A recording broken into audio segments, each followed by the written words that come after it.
E aí pessoal, tudo bom? Nesse vídeo eu vou te ensinar a como montar uma reserva de emergência que vai ajudar a te trazer proteção e segurança financeira em momentos de imprevistos, de emergência. Vai ser um planejamento bem simples, eu diria que bastante básico, porém garanto que vai te trazer aí uma segurança e uma tranquilidade em momentos adversos. E é um dos maiores erros que boa parte dos investidores cometem, especialmente os iniciantes, é de não ter uma reserva de emergência, porque além dessa segurança e tranquilidade financeira, vai evitar, por exemplo, que você tenha que mexer nos seus investimentos para cobrir um imprevisto, uma emergência. E quando você mexe no seu investimento, isso prejudica bastante a construção aí do seu patrimônio, especialmente se você está naquela fase inicial de construção aí patrimonial. Então é muito importante que você tenha uma reserva para evitar com que você mexa nos seus investimentos. Outro ponto importante é que, além de toda essa proteção, uma reserva de emergência também nos abre portas para diversas oportunidades. Vamos supor, por exemplo, que você quer abandonar o seu emprego por um período de tempo, ou então que você deseja abandonar seu emprego para empreender, para iniciar um projeto que você tem em mente, ou, por exemplo, até mesmo fazer uma mudança de cidade, estado e até mesmo país. Então, além de uma proteção e uma tranquilidade financeira, uma reserva de emergência nos traz aí uma possibilidade de fazer escolhas, tomar decisões importantes, o que traz aí pra gente uma grande tranquilidade. Bem, pessoal, e para que a gente tenha aí uma boa reserva de emergência, ela precisa possuir 3 características que eu considero bastante importantes.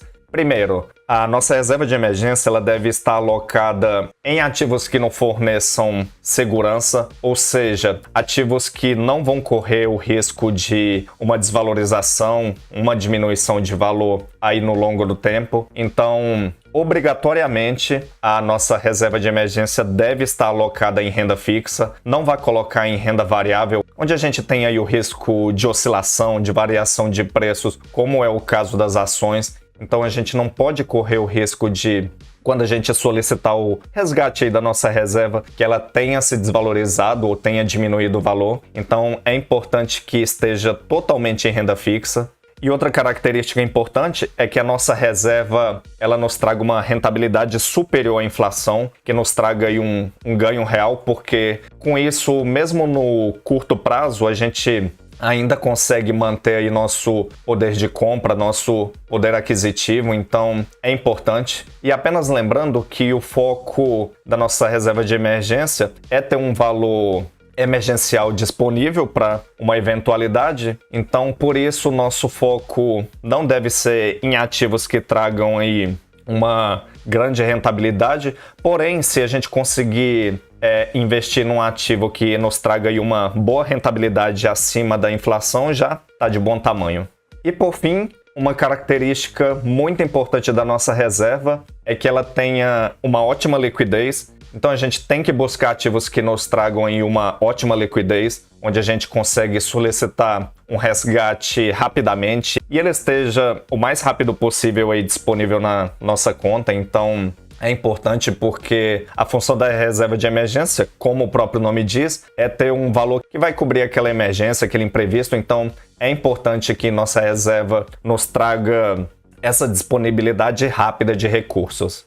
Bem, pessoal, e aqui agora na tela do meu computador, o primeiro passo para gente fazer o planejamento da nossa reserva de emergência é a identificação de gastos. Então é importante que você identifique e analise todos os gastos que fazem aí parte do seu custo mensal. Então eu preparei uma planilha aqui bastante simples no Excel. Não vou te mostrar o passo a passo de como que se cria uma planilha como essa, mas se você fazer uma pesquisa rápida no YouTube, você vai encontrar diversos tutoriais e vai te ensinar a fazer uma tabela bem simples como essa, caso você não tenha assim tanta prática com o Excel.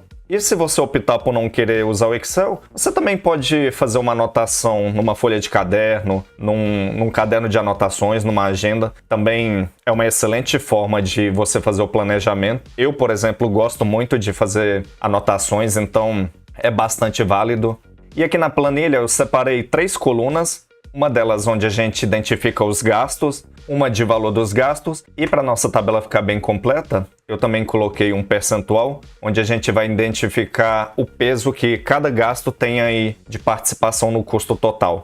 E antes da gente começar, eu tenho algumas observações importantes. Primeiro que aqui será uma simulação, vou tentar trazer alguns valores mais próximos da realidade, porém alguns valores serão simulados apenas para gente ter uma noção de como que faz aí uma planilha de identificação de gastos. Outro ponto importante, essa identificação de gastos, eu estou fazendo ela com base em uma pessoa solteira, sem filhos. Então, caso você tenha uma parceira ou tenha um parceiro e tenha filhos, então você vai ajustando esses gastos e adicionando na sua planilha.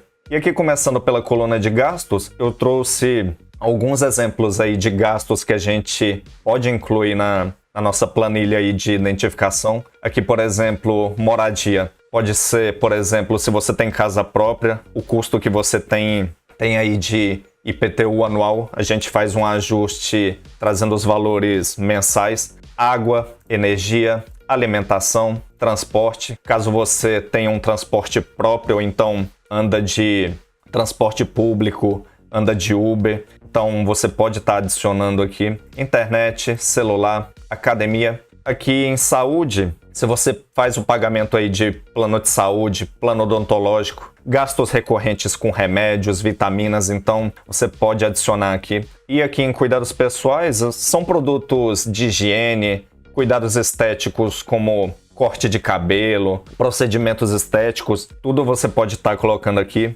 Educação e conhecimento, se você está fazendo alguma graduação, se você está fazendo algum curso, se você compra aí todo mês algum livro, se você tem gastos recorrentes aí com investindo em conhecimento, pode adicionar aqui. Lazer, cartão de crédito, é para compras que geram aí várias parcelas, então que traz aí uma fatura recorrente, então as compras de cartão de crédito de maiores parcelas a gente pode adicionar aqui. E com relação a outras compras, a gente pode colocar, por exemplo, compras de produtos de limpeza, compras de supermercado semanais, quinzenais, mensais, produtos supérfluos, então a gente pode adicionar aqui no item de outras compras. E aqui eu achei interessante colocar viagem porque muitas pessoas gostam de todo mês separar um dinheiro para fazer aí um planejamento de viagem, então caso for do seu interesse,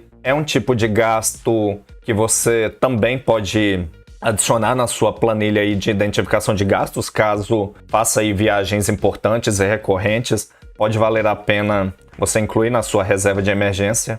E iniciando aqui nos valores, começando por moradia, aqui onde eu moro já consegue encontrar uma kitnet de R$600, uma kitnet bem confortável aqui na minha cidade. Com relação à água, todos os meses eu tenho um custo aí de água de R$50. Energia elétrica, eu pago bem alto, pago R$300 por mês. E aqui na minha cidade, com relação à alimentação, pode parecer um valor excessivo, mas eu acredito que com R$1.000 a gente consegue ter uma boa alimentação aí durante o mês. Transporte, eu atualmente não estou com transporte próprio, eu optei por isso, é uma escolha pessoal, mas aqui para exemplificar, vamos supor aí que na minha rotina diária aí do mês, eu tenho um gasto, por exemplo, de R$600. Lembrando que é uma simulação, então é um valor que eu estou colocando aí meio que teórico. Internet, eu tenho um gasto mensal de R$100. Celular, o meu plano atual é de R$80. Aqui com relação à academia, além da mensalidade, eu também vou incluir suplemento. Então atualmente eu pago R$150 de mensalidade e tenho um gasto aí médio de R$120 com suplemento. Então nesse caso aqui eu vou colocar um custo de R$270. Saúde. Recentemente eu estava tendo alguns gastos aí com remédios e medicações. Tava me gerando aí um gasto médio de R$300 por mês, então vou incluir aqui. Aqui com relação a cuidados pessoais, corte de cabelo, produtos de higiene. Vou colocar aqui, por exemplo, R$200, só para exemplificar. Aqui com relação à educação, conhecimento, recentemente eu fiz alguns cursos que estavam aí me gerando uma parcela de R$300, então vou adicionar aqui. Lazer aqui na minha cidade, com R$200, num final de semana você já consegue ter aí um lazer interessante. Como eu disse, pode ser próximo da realidade ou não de muitas pessoas. Cartão de crédito. Vamos supor que, por exemplo, a gente fez aí algumas compras que nos gerem aí parcelas de R$300 aí por mês, por exemplo. E outras compras, vamos supor que a gente tenha aí um gasto de R$300 também, por exemplo. Agora, viagem. Atualmente eu não tenho aí programado viagens, não tô aí com plano de viagem aí recente, mas vou colocar aqui, por exemplo, que a gente separa R$250 por mês para fazer uma viagem. Então, com base em todos esses custos que a gente inseriu, a gente tem aí um custo recorrente de R$4.850. É um valor alto, mas como eu disse, é uma simulação, um valor didático. Meu custo, por exemplo, é muito abaixo disso. Então é apenas para a gente focar aí na ideia de como a gente consegue aí fazer uma identificação e uma análise dos gastos. Bem, e agora aqui no percentual, para a gente identificar o peso de cada gasto aí com relação ao custo, basta a gente aplicar uma simples fórmula de divisão aqui. A gente seleciona aqui, por exemplo, em moradia e vai e divide do total. E basta a gente colocar um cifrão aqui, outro cifrão aqui. Só clicar aqui a gente já consegue trazer todos os valores. E o nosso custo com maior peso é o de alimentação, que corresponde 20,62% aí dos nossos custos. Outros custos que estão elevados aqui na nossa planilha é o de moradia, de 12,37%, e também o de transporte, que também corresponde a 12,67%. Aqui, por exemplo, educação, saúde e energia nos geram aí um custo de mais de 6% em cada um. E o menor custo aqui da nossa planilha é o de água e o de celular, correspondendo aí a 1% aí dos nossos custos. E detalhe, sempre que houver alteração aí nos valores, vamos supor que esse mês o seu aluguel subiu R$700, a sua água teve um aumento, então sempre você vai fazendo os ajustes e sempre está atualizando a sua planilha para saber a necessidade aí de cobertura que você vai ter dos custos. Então é importante sempre você estar fazendo aí as atualizações. E após a identificação de todos os nossos gastos, o próximo passo é período de cobertura. Então a gente deve definir o período de cobertura que a gente quer que nossa reserva de emergência cubra. Se é, por exemplo, 4, 6, 8, 12 meses, vai de uma escolha particular sua, de qual você acredita que vai te trazer aí uma boa proteção e segurança financeira. Não existe um consenso comum de qual que é o período ideal, porém eu acredito que a partir de 6 meses já dá aí um prazo bem interessante aí de segurança e tranquilidade. E se a gente adiciona aqui, por exemplo, 6 meses, a nossa reserva de emergência, com base no nosso custo mensal, precisaria de um valor de R$29.760. Vamos supor que a gente quer um período ainda maior, de 8 meses. A gente já precisaria de ter uma reserva de R$39.680. E caso a gente tenha uma grande disponibilidade, que é um ótimo horizonte de tempo, a gente, por exemplo, colocaria 12 meses, um ano aí completo de cobertura, a gente precisaria de R$59.520. 12 meses é um excelente período, é um bom horizonte aí de tempo que dá pra gente reajustar e normalizar a nossa vida financeira. Então, se a gente tem essa possibilidade, é um prazo excelente.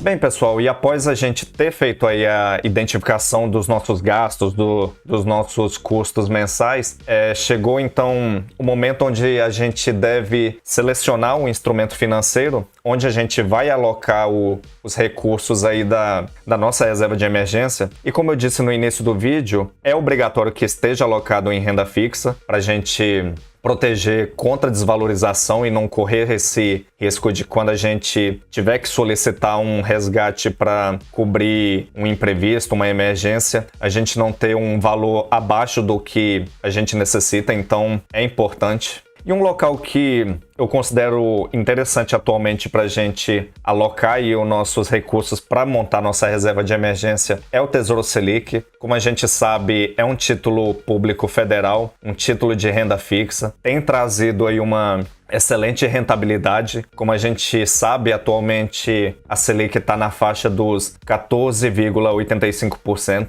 Tem trazido aí um excelente rendimento. E além dessa rentabilidade, é um título super seguro, é o investimento mais seguro do país, com risco baixíssimo de crédito, então é um título que traz bastante segurança. E o Tesouro Selic nos traz aí uma excelente liquidez, ele tem uma liquidez em D+1, ou seja, se por exemplo você solicitar um resgate numa segunda-feira, até 13 horas, o dinheiro vai ser creditado na sua conta na terça-feira. Agora, se você fazer uma solicitação após 13 horas, fica como se você tivesse feito a solicitação de resgate na terça-feira e o dinheiro é creditado na quarta-feira. Então, a gente tem aí uma liquidez entre 1 a 2 dias, o que torna aí um excelente produto. Bem, pessoal, e tem outro local que eu acho interessante para a gente fazer uma alocação de pelo menos um percentual aí da nossa reserva de emergência. Pode parecer um pouco polêmico, mas é a poupança. Mas aí você já deve tá me questionando, ele ficou louco. Poupança no longo prazo é uma péssima escolha, um péssimo rendimento. E, na verdade, eu concordo com isso. E nem a própria CVM considera a poupança como um valor mobiliário, ou seja, ela não considera a poupança como um investimento. Mas a questão é que a poupança, ela mesmo não sendo uma opção de investimento, ela acaba se tornando um excelente instrumento financeiro para uma reserva de emergência. Porque vamos supor, por exemplo, que ocorra um imprevisto, uma emergência de mesmo dia. Infelizmente, mesmo que o Tesouro Selic tenha uma excelente liquidez, como a gente viu, a gente não tem a possibilidade de fazer o resgate aí do dinheiro no mesmo dia. Leva cerca de 1 a 2 dias. Então, se você tem um imprevisto que você precisa de dinheiro no mesmo dia, infelizmente você já não consegue resgatar aí da sua reserva de emergência. E aí que a poupança entra, porque, como a gente sabe, a poupança tem um resgate imediato, você consegue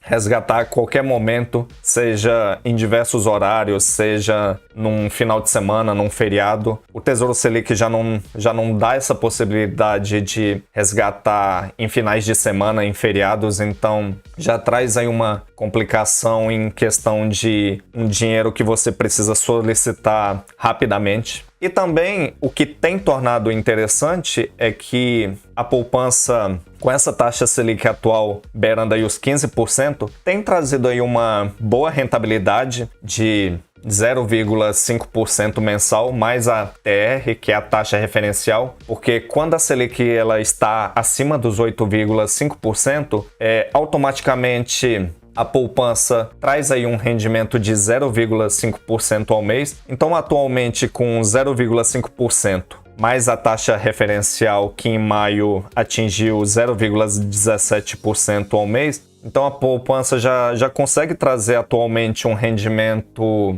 de mais de 8% ao ano. E lembrando que não tem pagamento de imposto, então traz aí um ganho real superior à inflação. Então acaba que cobre aí essa nossa necessidade caso a gente tenha um imprevisto aí de curtíssimo prazo. Então pode ser uma opção interessante para a gente fazer uma mesclagem com o Tesouro Direto. E como a gente viu, uma reserva de emergência é importante. A gente precisa daquela segurança e tranquilidade financeira para evitar com que a gente tenha que mexer no nosso patrimônio, nos nossos investimentos para cobrir um eventual imprevisto, emergência. Então é importante que, se a gente não tem, a gente começar a planejar a nossa reserva de emergência. E como eu mostrei, é bastante simples você elaborar uma reserva de emergência, não é nada complexo, não traz aí nenhuma complicação. Então, faça sua reserva de emergência, porque vai te trazer uma proteção, uma tranquilidade financeira e vai proteger os seus investimentos.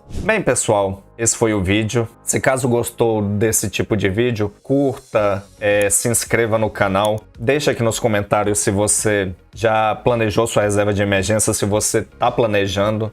Vai ajudar aí no engajamento do canal. Então, eu espero você até um próximo vídeo e até mais.